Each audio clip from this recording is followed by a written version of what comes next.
مشخصات راکون‌ها: یه ماسک مشخص در اطراف چشم‌ها داره، دمش 5 تا 7 حلقه داره، تو دست و پا 5 تا انگشت داره و رد پاش هم شبیه به رد پای انسانه. شبگرده، به صورت انفرادی و گروهی دیده میشه.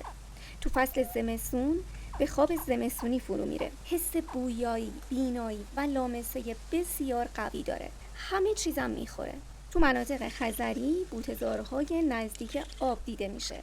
راکون‌ها گونه بومی آمریکا بودن. برای پوست و خزشون و دم بسیار زیباشون سالها پیش به آسیا برده شدن. از پوست و خزشون برای یقه و پالتوهای سلطنتی استفاده می‌کردن. بعد از فروپاشی شوروی دیگه صرفه اقتصادی نداشت. درا رو باز کردن، رهاشون کردن تو جنگلا. اونجا رو که ترکوندن.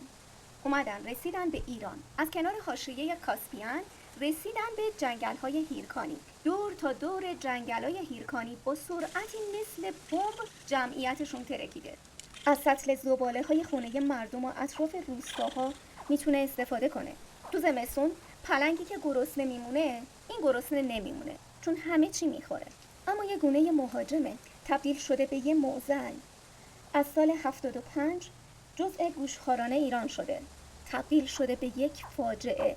یک گونه قرقاول خزری که بسیار زیباست و گونه اندمیک ماست، تخم و جوجه هاش خوراک همچین حیوانی میشه.